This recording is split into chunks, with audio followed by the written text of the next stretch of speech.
Hi. So now let's discuss how to take an array input from the user. Okay. So let me just comment out this code. So let's say we want the input from the user. Okay. Let's say we want the input of 5 sized array from a user. So what we are going to do is we are just going to create an array. Let's say I'm naming it input array.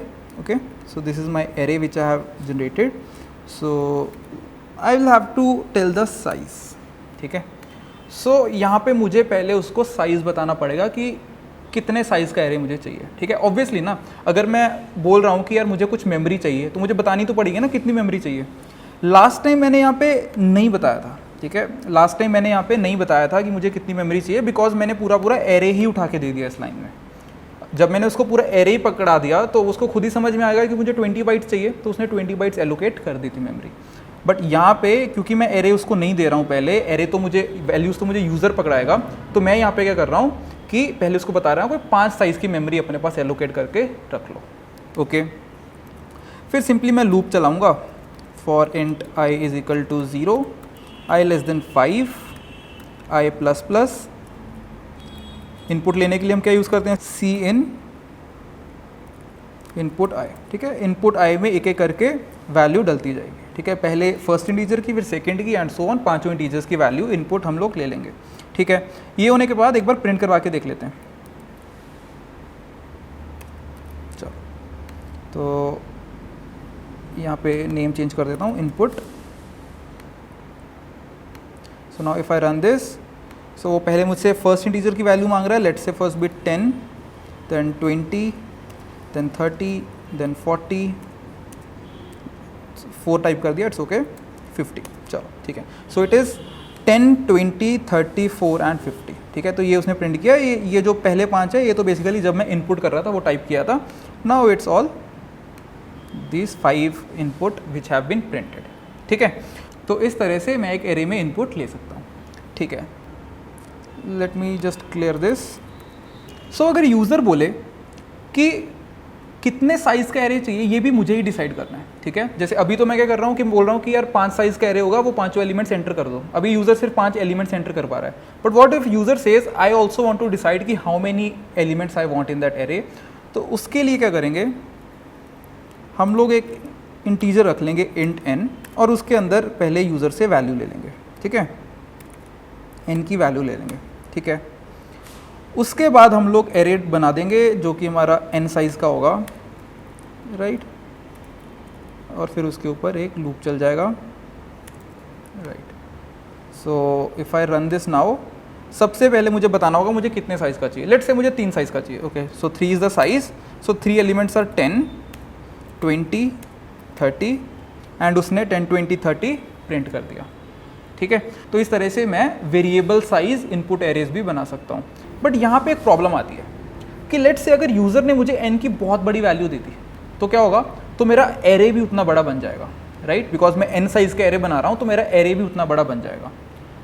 But अगर computer बोले कि यार मेरे पास तो इतनी memory नहीं है, तो हमारा प्रोग्राम क्रैश कर जाएगा. राइट. अगर यूज़र ने बहुत बड़ा नंबर दे दिया तो हो सकता है हमारा प्रोग्राम ही क्रैश कर जाए.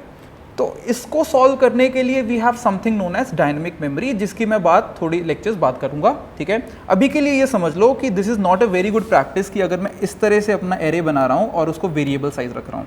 तो द बेस्ट थिंग इज़ कि यार लेट्स से 1000 साइज़ का रख लो. ठीक है. 1000 साइज़ का रख लो, और यूज़र को बोलो कि यार 1000 से कम ही होने चाहिए इंटीजर्स. 1000 से ज़्यादा इंटीजर्स हम लोग नहीं कर सकते. तो अभी ऐसा अगर होगा तो डेफिनेटली मैं यहाँ पे अगर इसको चलाऊँगा, तो लेट्स से 3 साइज़ का चाहिए, 10, 20, 30. ठीक है. तो अगेन मेरा सेम ही आउटपुट है, 10, 20, 30 आ जाएगा, बिकॉज अल्टीमेटली मैं वो लूप है वो चला तो 3 एलिमेंट्स भी रहा हूँ ना. ठीक है. तो लास्ट के जो एलिमेंट्स हैं उनमें कुछ भी हो, मतलब पहले 3 एलिमेंट्स और लास्ट के जो 997 है, 997 में कुछ भी पड़ा हो उसकी हमको टेंशन नहीं है. ठीक है. एक चीज़ और डिस्कस कर लेते हैं.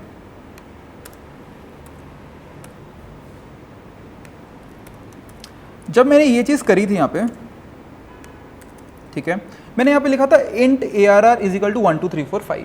मेरा 20 बाइट्स का एरे बन गया था, मतलब 5 साइज का एरे बन गया था. तो यहाँ पे मैं 5 भी लिख सकता था, ठीक है, कि यार मेरा 5 साइज का एरे होगा, लेकिन मुझे ज़रूरत नहीं पड़ी थी बिकॉज मैंने क्योंकि पूरा पूरा एरे पकड़ा दिया तो उसको ऑटोमेटिकली पता है, लेकिन मैं यहाँ पे 5 भी लिख सकता था, this would have also been fine, तो उसमें कुछ भी प्रॉब्लम नहीं थी, ठीक है, it was perfectly fine. But just think अगर मैं यहाँ पे 7 दे देता तो क्या होता कि यार एरे तो मैं 7 साइज का बना रहा हूँ, ठीक है, एरे तो मैं 7 साइज का बना रहा हूँ, लेकिन एलिमेंट्स में 5 दे रहा हूँ। अब क्या होगा कि पहले 5 एलिमेंट्स में तो 1 2 3 4 5 चला जाएगा, लेकिन लास्ट 2 होंगे उनमें 0 चला जाएगा, ठीक है, उनमें बाय डिफ़ॉल्ट 0 चला जाएगा, ठीक है, तो उनमें 0 चला जाएगा। ये चेक करने के लिए मैं यहाँ पे 7 डाल देता हूँ, ठीक है, सारे एलिमेंट्स प्रिंट करके देखते हैं। देख रहे हो 1 2 3 4 5 और लास्ट 2 में 0 पड़ा है, ठीक है, और लास्ट 2 में 0 पड़ा है। चलो एक लास्ट चीज़ देख लेते हैं कि जब मैं एरे क्रिएट करता हूँ, let's say int ARR1 create किया, ठीक है, 2 साइज़ का क्रिएट कर देते हैं बस, लेट्स से इसको प्रिंट करने का कोड मैं यहाँ से उठा लेता हूँ, ठीक है, इसको कमेंट आउट भी कर देता हूँ।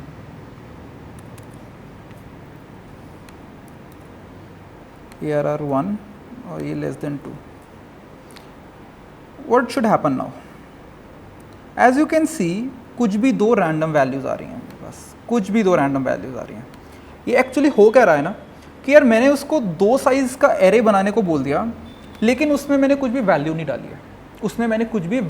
है, तो वो क्या करता है, इनिशियली उसमें कुछ भी गार्बेज वैल्यू रख लेता है, ठीक है। इसका मतलब क्या है कि यार जैसे ही मैंने उसको बोला, ये पहले मेरे पास पूरी मेमोरी थी, मैंने बोला 2 साइज़ का एक एरे चाहिए मुझे, वो पूरी मेमोरी में कहीं पे भी 2 साइज़ का एलोकेट कर देगा।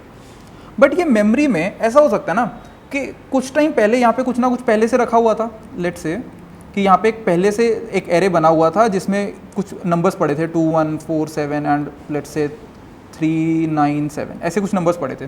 तो ये मुझे मेमोरी एलोकेट हो गई, मुझे एरे मिल गया, लेकिन मैंने अभी तक कुछ डाला नहीं है, तो इसमें कुछ भी गार्बेज वैल्यू पड़ी है, जो भी पहले से पड़ी थी एक वैल्यू पड़ी है जिसको हम गार्बेज वैल्यू बोलते हैं, राइट। तो अगर मुझे ये चीज़ चाहिए कि नहीं यार मुझे तो 0 से स्टार्ट करना है, अगर स्टार्ट करना है तो कम से कम 0 से तो करके दो, तो इस तरह से मैं बोल सकता हूँ कि कम से कम मुझे स्टार्ट करना है तो 0 से तो स्टार्ट करके दो, ठीक है। अगर मैं ऐसे नहीं डिफाइन कर रहा हूँ, सीधे सीधे ऐसे एक एरे बना दे रहा हूँ, तो डेफिनेटली मुझे गार्बेज वैल्यू मिल जाने वाली है, ठीक है, मुझे कुछ गार्बेज वैल्यू मिल जाने वाली है। सो आई होप ये एरेस का कॉन्सेप्ट थोड़ा क्लियर हो रहा है, ठीक है। ये आने वाले लेक्चर्स में और अच्छे से क्लियर हो जाएगा when I will be talking about dynamic allocation, pointers and everything, तो बहुत अच्छे से क्लियर हो जाएगा। बट आई होप कि चीज़ें फिर भी क्लियर हो रही हैं, ठीक है। Okay, so in the next session I am going to talk about array sorting. Okay, thank you.